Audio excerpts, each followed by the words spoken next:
Alright, hello everybody. Today I'm going to be talking about The Legend of Zelda: A Link to the Proto. This is a Link to the Past ROM hack based on the GIGALEAK material that I covered about 6 or 7 months ago.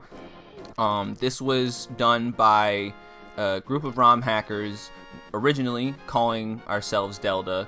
That was the group of people who were looking through specifically Link to the Past related ROM hacking materials whenever the GIGALEAK came out.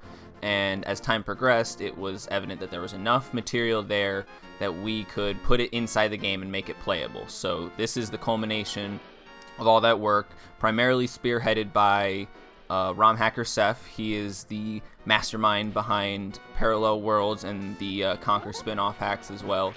And he took the liberty of re-importing these graphics, or not re-importing, importing the graphics from the leak, as well as adding maps that were left over, sprites, items were imported as well, new prototype dungeon rooms were implemented, so anything that was in the original development files has been added. The heads-up display has been changed with the prototype graphics. Health has been reduced to 16 hearts, I believe it was originally 20. New items have been added in entirely, code that was scrapped that was in the source code. So for example, the jump shoes, which resemble the Rock's Feather from Link's Awakening, that code was usable and it was added to the game, as well as new AI for the Armos Knights boss fight, which makes it much more difficult. That's been added as well. The hack was actually released at the end of 2020, December 31st, 2020. I just didn't get around to making a video covering it just because I had been busy with school and I wanted to see if maybe any more bugs were going to show up in the process. There was a short beta testing period with it, and for the most part, just because there isn't a ton of substantial changes to the game outside of just importing maps, graphics, and code, there wasn't a ton of bugs, but I'm sure there's still going to be little hiccups here and there. So I'm inviting all of you, because I'm sure a lot of my viewers are here because of my Oracle Secrets hack, which I still haven't finished.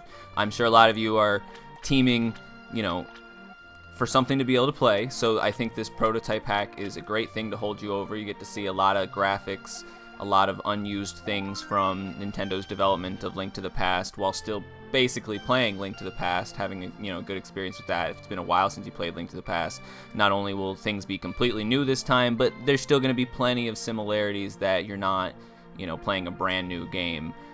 And this hack doesn't represent one specific point in development for Link to the Past, but rather just is a culmination of all the available data and resources that could be added into the game.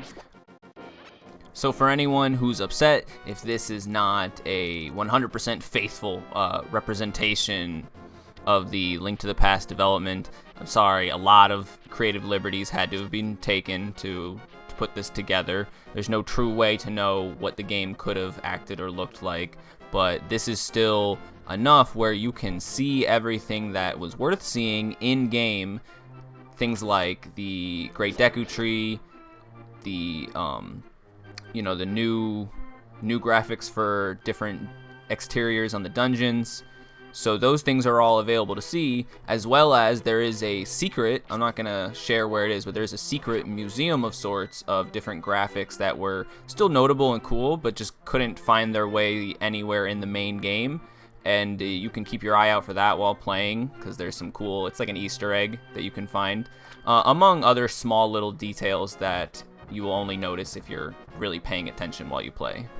So I'll be providing links in the description for how you can patch and play the game yourself in an emulator, and then I'll be probably considering doing more videos on it in the future, maybe exploring some more of the details of how it was put together, potential things that were scrapped even from the prototype. I could do that as well, or continue with the ROM hacking tutorial series, like showing off the assembly code, for example, that went into some of these, big changes like the jump shoes or the Armos Knights.